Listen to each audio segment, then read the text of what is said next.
Hyperbolas. So we're finally getting into the 10.5. This is the last conic form that we deal with.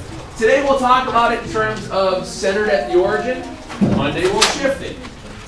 It's what I want you to think about when we're dealing with the hyperbolas is that your values of A, B, and C still hold true, but the equations are going to look ever so slightly different. They're very similar to the ellipse, except of two things. So let me show you the two different equations.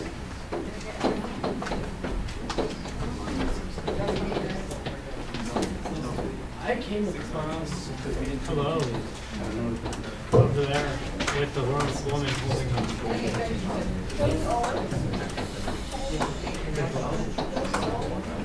Take a look at the two equations versus what we were doing yesterday. I finished everything. What's the difference? It's minus. Yes. Thank you. Appreciate it. There's two subtle differences here. There's a subtraction symbol between the two, and now instead of the a squared and the b squared changing, the y squared and the x squared changes. Now, the a squared and b squared, it doesn't matter. Whichever one is bigger doesn't matter with this. The a squared is the first number you read. The b squared is the second. The x and y switches. That's how you're going to be able to distinguish the direction of the hyperbola. Hyperbola is going to either go left and right or up and down. It's kind of like a dual crescent wrench. What is a crescent? Or a bow tie, yes. Now, what happens here is that your A value is still going to be from the distance from the center to vertex. Your B value is still the center to the focus. Oh, excuse me, I'm sorry, covertex. Your C value is going to be the center to focus. And today our center is going to be at the origin. Just like yesterday we had to solve for C numerous times, the difference way for hyperbolas to solve for C is the following. C squared is A squared plus B squared. Okay? No, but you'll see how it works. Okay? See how it works. It comes out that way. Now, what happens here is that the difference between the ellipse and the hyperbola, you have to remember which form you're working with to get the C squared. A hyperbola has subtraction between the two, therefore the C squared has a plus. The ellipse had addition between the two, the C squared had a minus. Yes. Right. That's how you solve for C squared. That's really the only thing you have to memorize because the equations for the formulas are all on your calculator under the apps button. If you still don't have that, don't worry, we'll get you loaded up and be okay. Now, let me show you what these are going to look like. They're a little bit weirder. Now, what happens here is that if your x squared term comes first on a hyperbola, it's going to open left and right. If your y squared term comes first, oops. Why? Because I was messing with my calculator and it can like calculate how many sig things are in a number, and I needed that for honors count like 2 weeks ago. Go over your phone then. If the y squared comes first, it's going to be up and down. Just like we did before, are you like this all day long? Just like we did before, you have a vertex, a covertex, and your focus. Your vertex is still always looking at the focus. That's why it's further away. When you graph these things, you're going to notice that in here we have a bunch of dotted lines. You're going to have what are called slant asymptotes. Slant asymptotes are just like any other asymptote. It's going to be a value that the curve is going to approach but never cross. we use these things to gauge the curvature of the hyperbola. We also write the equations of the lines. It's ridiculously simple to do. So basically what happens here, oh no, I'm not lying. You say that about everything. Yeah. Like literally Just- everything that we do. Just wait, and I will show you. Yeah. It's ridiculous. You guys are ridiculously crazy. Let me show you an example. What do you got? So, if it is approaching 0 but never reaches 0 and it goes on infinitely, then is there a point where it goes straight instead of curved? No, because it's still technically curved. Okay. Ever so minutely of the curve is still a curve. Yeah, yes, but if it continues infinitely, there's Right. a point where it can't go any lower. Nope, because the whole idea. Oh of yeah, I guess infinity- because decimals can go infinite. You're right. Never mind. Okay. So let's take a look at this one here. We have 4x squared minus 9y squared is 36. You know, sometimes I'm thankful you guys aren't in the third hour, because then I'd just be like, oh man, where's my day We don't shot? have this energy. 12-hour. So the first thing we have to do is get rid of the 36. So how are we going to do that? Divide everything by 36. Yeah, subtract 36. That'll work, right? Yeah.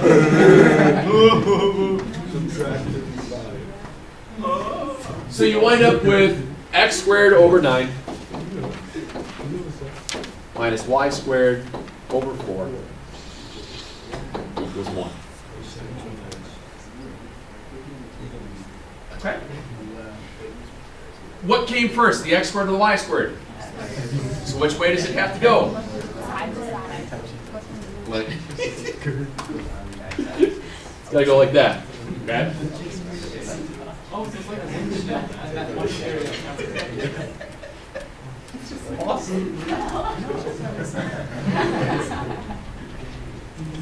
Do the other one.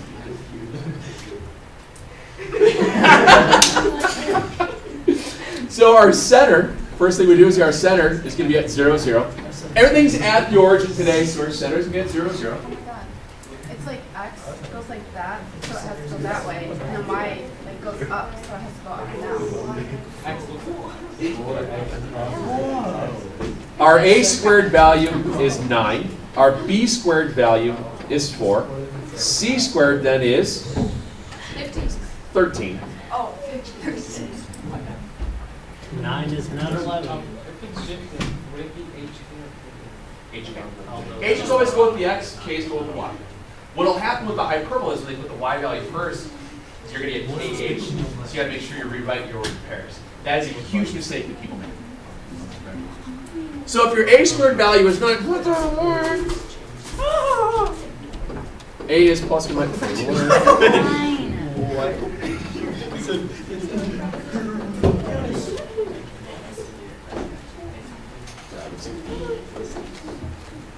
So I went through real quick and I got my A, B's, and C's. I'm just taking square roots. A value is plus minus 3, B value is plus minus 2, C is plus minus 13. Nothing too crazy. Now I just go ahead and graph and label everything out. So when I go to graph this, same deal. Center is at the origin. I'm going to walk my A value. My A value is my center to my vertex. My vertex has got to go left and right because it's opening left and right.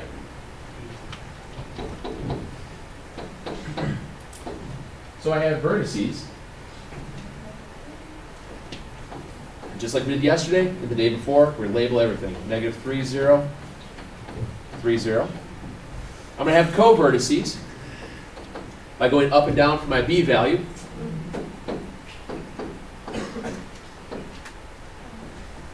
At 0, negative 2, 0, positive 2.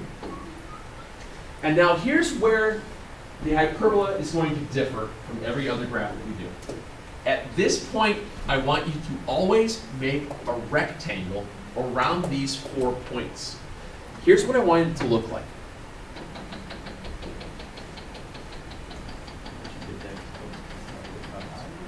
I want you to make a dotted line rectangle around those 4 points, just like that. Because what happens now is that your asymptotes are the diagonals of the rectangle.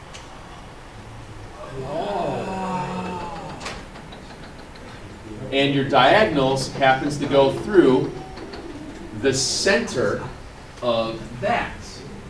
Therefore, no matter what, you will always have 2 points to write an equation of a line.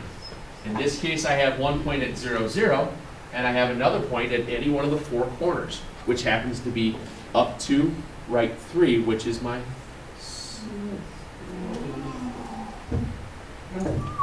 and I have another line that goes up to left 3, which gives me a negative slope. So I'm always going to have 2 equations. One of them is going to be a positive slope, the other will be a negative slope. Go back. But we have to, when I do that, let me just put that in real quick. We have one equation. Here, my y-intercept is going to be 0. Everybody okay with that? Yes. Since everything today is centered at the origin, the equation of the asymptote is going to be really easy to write. It's just going to be y equals whatever your slope is, times x. Here it's going to be y equals positive 2/3 x and negative 2/3 x.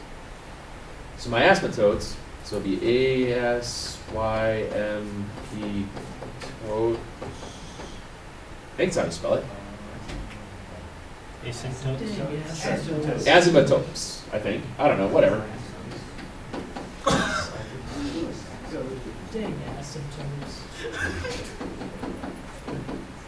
So really, I'm only asking you guys to write out one extra step, and that's writing the equation of that line.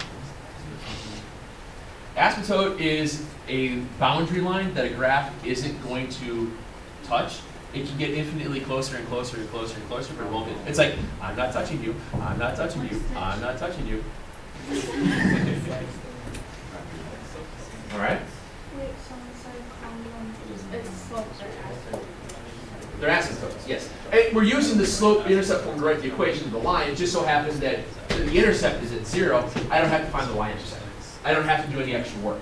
That'll be Monday. All right. What's the only thing I haven't plotted yet? Focus. So my focus still has to go in. Since my vertices are here, my focus have to be on that same line. So I have to move out left and right, root 13. Well, square root of 13 is more than the square root of 9, but less than the square root of 16. So it's more than 3, less than 4. So here's 4, I'll put it here. Here's negative 4, I'll put it here. So my foci were at root 13, 0, and negative root 13, 0. When it comes to the test, I will make sure that I label center, blank, vertex, blank, covertex, blank, foci, blank, possible asymptotes, blank. That way you make sure you don't forget to write something down. I've seen this many, many times. You guys can get going and you forget to label it, and I want to know where everything is, because when you look at the graph, if you don't have the points, it can be weird. Speaking up. So here's how you graph this. You guys are going to love this. Oh, goodness. Hug your asymptote, go through the vertex, and hug the asymptote. Hug the asymptote, go through the vertex, and hug the asymptote. And that's what it looks like. I was not paying attention. Was there a joke in there somewhere? I was not paying attention. You might not know your asymptote from the hole in the ground, maybe, I don't know. I'm not. Oh, you met me yet? Come on now. I'm almost worse than him. We're not into that kind of jokes. We're not into that. He said hug it. Can you touch an asymptote? No. Yeah. Unless you want very. What's the look on your face? Yeah. No.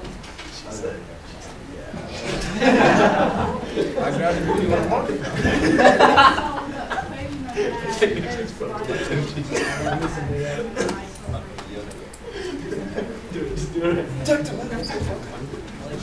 Let's try another one.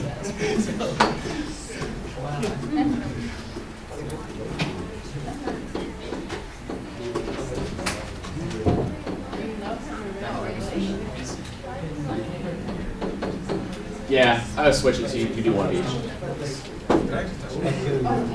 Y squared over 49 minus x squared over 81 equals 1. Now in this case, don't need to move anything. All we have to do is start identifying all of the parts. Well, what came first, x squared or y squared? Y squared. What direction is this going? Up and down. Up and down, up and down. So lay on your side and do that, and you're. I was thinking, I can. Just wait till we get the polynomial dances going. This could be awesome. What? You need to stop yourself. X squared, negative x squared, x cubed, negative y cubed. I was talking about saying, no, just 2 plus 2. So a squared is 49. B squared is 81. C squared will wind up being 130. Very good. This is going to be up and down. If a squared is 40, come on guys. I want to give you time to get started on this stuff. If a squared is 49, what's a? Plus minus 7. B, C. You remember how you can check to see if you can simplify the square root of 130? Yeah, you go 130 divided by, in the line thing, you do 130 divided by. Very good. Remember, in your calculator, if you go to the y equals button, this is how you simplify the radicals. If y equals, after I escape out, y equals, I'm going to type in 130 divided by x squared. And I go to my table. As I go through my table, what I'm doing is I'm looking for a value in the y column that is an integer, no decimal. And as you scroll through, you'll find out that there really isn't anything. Everything's a decimal all the way down, which means there's no perfect roots in there. Okay? That's how you check those. It's still going. Okay? Go ahead and plot. We know our center is going to be located at 0, 0. This has to be going up and down, so my vertex goes up and down 7.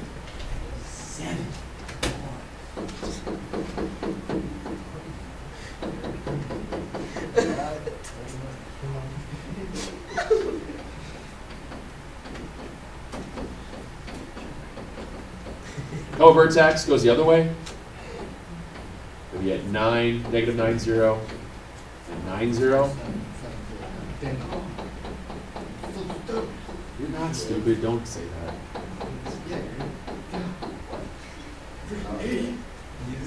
That is the second Napoleon Dynamite reference of the day today. That's great. What was it first? I love that line. Mom goes to college. Oh, what did she say? This girl, she said something that was, I totally forgot. It was perfect. But anyway, draw the rectangle.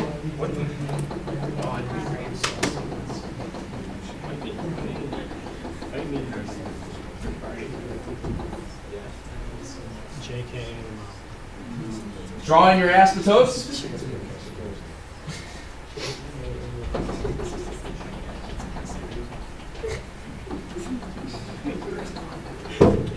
Once again, since we are centered at the origin, we know our y-intercept. We don't have to worry so much about doing anything to write the equation. So all we have to do is just figure out the slope. We went up 7, right 9. We went up 7, left 9. So our two slopes are positive 7/9 and negative 7/9. So our equation would be y equals 7/9 x, and y equals negative 7/9 x. Last thing I have to put in is my focus. I know, I feel bad. Last thing I put is my focus. My focus is at the square root of 130. Square root of 130 is more than the square root of 121, but yet less than 144, which means it's between 11 and 12. Between 11 and 12.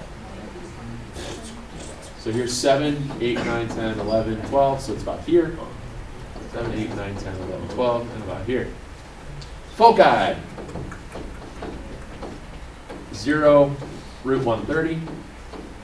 0, negative root 130. And then your favorite in mind, how do we graph these? Hug the asymptote, go through the vertex.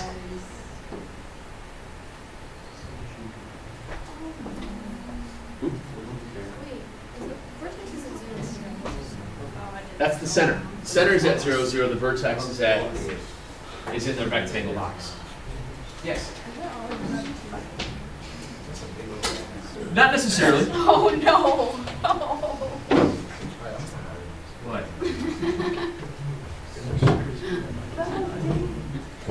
What? You guys drawn the wrong way? Did you not see what we did right off the bat by making a little diagram? I didn't see it, and I drew it into well, right asymptote. Not that frightening, is it?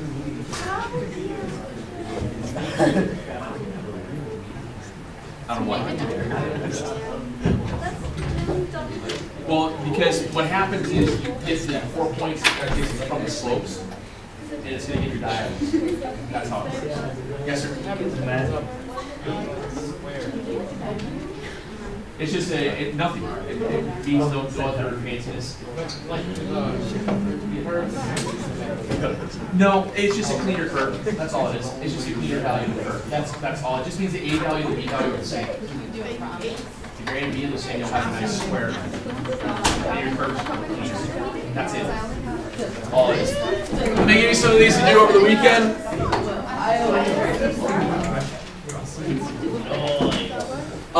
I want to look at, once you guys write this down, I want to look at number, I think it's 21. Most of these problems are just identify what's this, what's that. It's not having to graph. And since you're center at the origin, it should be rather quick to just add and subtract your A's and B's off the centers, I hope. Remember, it doesn't hurt to do a little rough sketch to figure out what direction you're going to be on the safe side.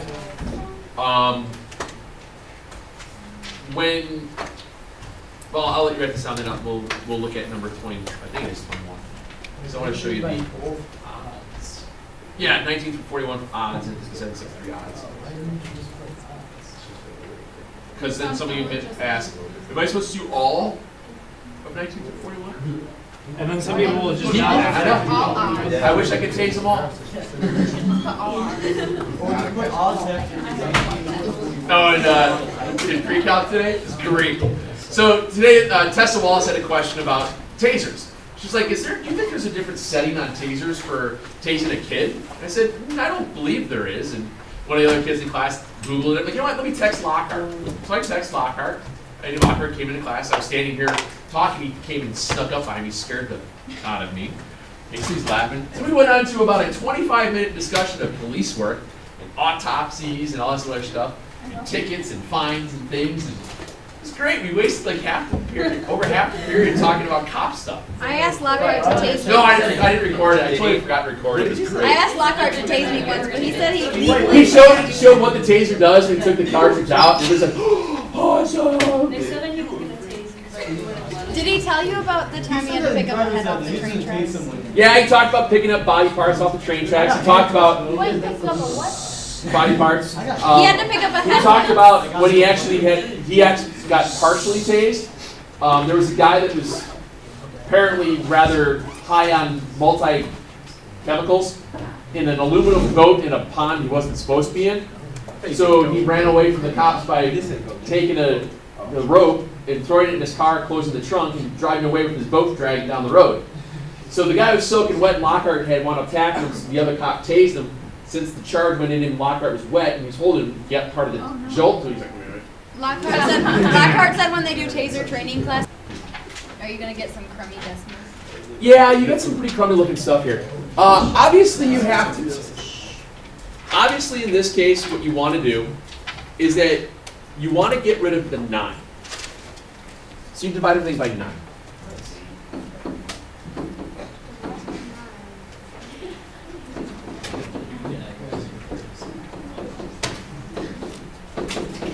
That really doesn't help much, does it? No. Now, I wonder if doing another thing would be easier. What if I took it And I haven't tried it this way yet. I wonder if this would be clean. What if I divide everything by 36? Because then you would have to divide everything by 936. Well, watch. Watch what happens. If I do that, I get y squared over 1 minus x squared over 9 equals 1/4. Times it by 4. Multiply everything by 4. Can we, do that? Wait, slow down. You end up where you got. You wind up in like a little infinite loop there. You wind up back here, don't you? Yeah. You multiply everything by 4 then. So here's what happens. Either way you go about it, you're still going to wind up with 4y squared minus 4x squared divided by 9 equals 1. So what you wind up having to do here is multiplying by a conjugate. Conjugate, what would you multiply top and bottom by? Root 3 over root 3 is a factor of 1, right? So when you deal with a conjugate in this sense, what was it, 4/9? Yes. Oh, you're going to hate this. Oh my. Oh God, no, please. No. What the heck? Wait, how'd you get that? Oh my god. Wait, so wait, you're saying we multiply by 116? No, wait, no. Hold on a second. No, I lied to you. No. What's 1/4 divided by 1/4? 1. All I'm doing is multiplying everything by a really nasty looking complex fraction. So Wait, so why can't you just? Oh, can we put a Never mind, that was a dumb question. That's gonna And make then you it get 2.5. y squared over 1/4. what happens is you wind up getting y squared over 1/4 Plus x squared. plus x squared over 9/4 equals 1. So your a value is 1/4. Your b value becomes 9/4. And the square root of 1/4 is a half. Square root of 9/4 is 3/2. It's nasty, it's ugly. You don't have to worry about doing that. We're going to worry about any other conjugate one. I think that's the only one that you'll see today. So don't worry about that. We'll do another one of those on Monday. You're first. Are we gonna have those on the test? I don't know, maybe, maybe not. I haven't decided, I haven't written it yet.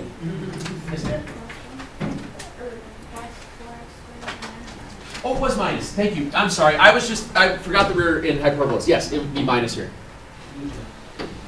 Is that what you're going to say? Yeah. Yeah. I was just trying to remember what the problem looked like to start with.